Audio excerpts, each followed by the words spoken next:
tem um cenário que está ficando assim muito familiar e, honestamente, bem inquietante.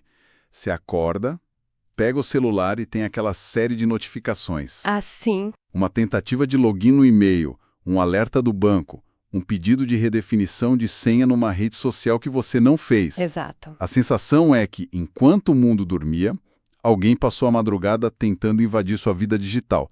A questão que a gente vai analisar hoje é: por que isso acontece tanto?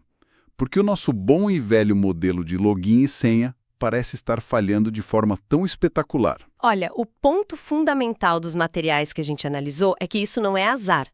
É a consequência de um sistema que simplesmente ficou obsoleto. Obsoleto como? O que as fontes mostram não é que as senhas ficaram fracas, é que a escala industrial do crime digital transformou a senha de uma chave em uma mercadoria. Uma mercadoria. Isso.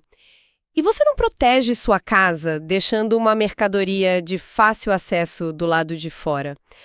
Hoje a gente vai fundo para entender as razões por trás disso e, mais importante, focar no que pode ser feito hoje para mitigar esses riscos, porque a ameaça é constante e automatizada. Essa ideia de senha como mercadoria é muito forte. Muda a perspectiva, né? Não é mais alguém tentando adivinhar sua chave secreta. Não. É alguém comprando um lote com milhares de chaves e testando em todas as portas do bairro. Exatamente. Vamos desempacotar isso. As fontes deixam claro que existe uma tempestade perfeita e o ponto de partida, o que alimenta tudo, parece ser o fator humano. Um dado que me chocou é que algo entre 70% e 80% das pessoas reutilizam a mesma senha. Exato. É quase um reflexo, sabe? Você cria uma conta nova num site qualquer e na hora de criar a senha, o cérebro vai direto para aquela que você já usa em outros 10 lugares. A gente sabe que é errado, mas a conveniência... A conveniência fala mais alto. E essa reutilização é o combustível que alimenta todo esse ecossistema criminoso. Isso se conecta diretamente com o segundo fator, o volume assim absurdo de vazamentos de dados. Que é onde essa mercadoria é produzida em massa. Perfeito. Os materiais que a gente analisou citam mais de 3 bilhões de credenciais expostas só em 2024. Bilhões? Sim, é o dobro do ano anterior. Cada vazamento, mesmo de um site pequeno, um site que parece relevante, coloca milhões de novas mercadorias, esses pares de login e senha, no mercado. É uma oferta que não para de crescer. Ok, então temos o combustível, que são as senhas reutilizadas, e a fonte desse combustível, que são os vazamentos. Falta a máquina que transforma isso em ataque. É aí que entra o tal do credential stuffing. É exatamente essa máquina. O credential stuffing é a principal arma deles hoje. De forma simples, eles pegam essas listas gigantescas de logins e senhas vazadas e usam robôs, os bots, para testá-las em todos os serviços que você pode imaginar. Todos. Bancos, redes sociais, e-mails, lojas online. A aposta é muito direta. Se uma pessoa usou aquela senha em um site que vazou, é muito, muito provável que ela use a mesma senha no banco ou no e-mail dela. E a escala disso é o que assusta. Um dos artigos mencionava que, em algumas grandes empresas, quase 1/4 de todo o tráfego de autenticação já é identificado como ataque desse tipo. Isso é insano. Quer dizer que para cada 3 pessoas tentando fazer um login legítimo, tem um robô tentando invadir. A proporção é essa, e às vezes até pior. É uma guerra invisível acontecendo nos servidores 24 horas por dia. E o pior é que eles desenvolveram táticas para serem ainda mais eficientes. Espera, mas se eles tentam a mesma conta várias vezes, com senhas diferentes, a conta não bloqueia? Como eles contornam essa defesa básica? Excelente pergunta. Eles contornam isso com uma tática inversa, o password spraying. Password spraying. Isso. A lógica é invertida. Em vez de testar muitas senhas para um único usuário, o que realmente poderia bloquear a conta, o criminoso testa poucas senhas muito, muito comuns. Tipo 1, 2, 3, 4, 5, 6? Exato. 1, 2, 3, 4, 5, 6, Brasil 2024, o nome da empresa seguido de um número, e testa contra uma lista enorme de milhares ou milhões de usuários. Ah, entendi. Assim, cada conta só vê uma tentativa de login falha, o que não dispara os alarmes de segurança. É uma abordagem de força bruta, só que distribuída de forma inteligente para não ser detectada. E essa tática de usar senhas óbvias me soa como algo que teria um sucesso absurdo em certos cenários. E as fontes parecem apontar o dedo diretamente para o Brasil, né? Por que o nosso ecossistema é tão vulnerável? Essa combinação de automação e comportamento humano encontrou aqui o terreno perfeito. O Brasil vive um paradoxo interessante. É um dos países mais digitalizados do mundo, com uma adoção massiva de pagamentos instantâneos, como o Pix, e de bancos digitais. E, ao mesmo tempo, É um dos mais afetados por fraudes. Os dados são alarmantes. Os materiais apontam quase 7 milhões de tentativas de fraude só no primeiro semestre de 2025, com mais da metade delas visando diretamente os bancos. é o paradoxo da conveniência. A mesma tecnologia que permite pagar um café em 2 segundos é a que permite um golpista esvaziar uma conta na mesma velocidade, se a única barreira for uma senha reutilizada. Exatamente. A conveniência digital, quando somada a uma segurança frágil, baseada só em senhas, cria o cenário ideal para golpes rápidos e de alto impacto. E essa velocidade toda é potencializada por uma estratégia que as fontes mencionam sempre. O ataque acontece enquanto a vítima dorme. O turno da madrugada. Não é coincidência, é método. Claro, é o período de menor vigilância. A pessoa está dormindo, as equipes de suporte das empresas são reduzidas, é a janela de oportunidade perfeita. Perfeita. É quando eles podem automatizar os ataques em massa, fazer as transações e tentar tomar o controle das contas antes que a vítima sequer acorde. Quando a pessoa percebe, o estrago já foi feito e o dinheiro já foi pulverizado em várias outras contas. E uma vez que esse acesso é obtido, a gente tende a pensar no objetivo mais óbvio, o roubo financeiro direto, né?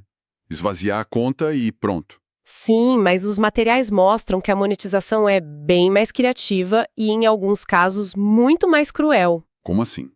O dinheiro direto é a primeira via, a mais óbvia. Acessar contas, fazer Pix, contratar empréstimos, gerar cartões virtuais. Mas existem outras formas que exploram ativos diferentes. A confiança e a emoção. A confiança? Uma segunda via muito comum é usar a credibilidade da vítima. O criminoso toma controle de um e-mail ou WhatsApp para aplicar golpes nos contatos daquela pessoa. Uma mensagem pedindo dinheiro vinda de um amigo tem uma taxa de sucesso muito, muito maior. Porque a barreira da desconfiança já foi quebrada. E eles também fazem isso em larga escala nas redes sociais, sequestrando perfis, certo? Sim, essa é a terceira via. O sequestro de identidade digital.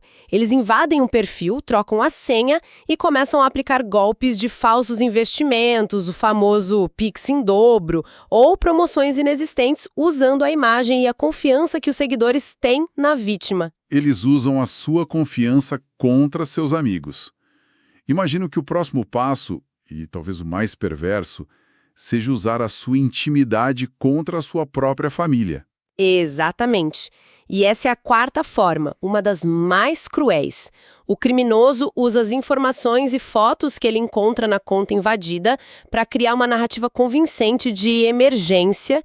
Ele manda mensagem para um pai, uma mãe, um irmão, usando uma foto recente da pessoa e dizendo que ela está em apuros e precisa de dinheiro. Ele explora o vínculo emocional. Nossa! O que começou com uma senha reutilizada num site qualquer termina em um parente desesperado fazendo uma transação para um golpista. O quadro é realmente preocupante.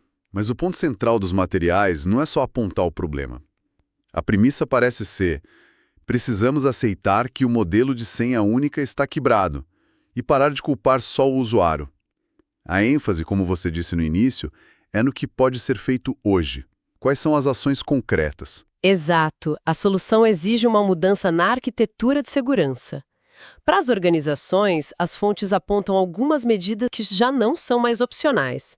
A primeira é implementar a autenticação multifator, o MFA, de forma robusta. E robusta aqui é a palavra-chave, né? Porque ainda vemos tanta ênfase no SMS como segundo fator, se as fontes deixam claro que ele é vulnerável a golpes de portabilidade de chip, o tal do SIM swap. Exatamente. E além da SMS é crucial. A prioridade deve ser o uso de aplicativos autenticadores, como o Google Autenticator, que geram códigos no próprio aparelho, ou, no cenário ideal, chaves de segurança físicas, que são praticamente a prova de phishing. E o SMS? O SMS é melhor que nada, mas está longe de ser o ideal. Certo. MFA robusto é o primeiro pilar para as empresas. Quais os outros? O segundo é o monitoramento proativo de vazamentos. As empresas precisam verificar ativamente se as credenciais de seus funcionários e clientes apareceram nesses vazamentos e forçar a troca de senhas. E o terceiro pilar é a detecção de comportamento anômalo. Implementar sistemas que bloqueiem logins suspeitos por geolocalização, dispositivo desconhecido, horário incomum. Ok, isso cobre o lado das empresas.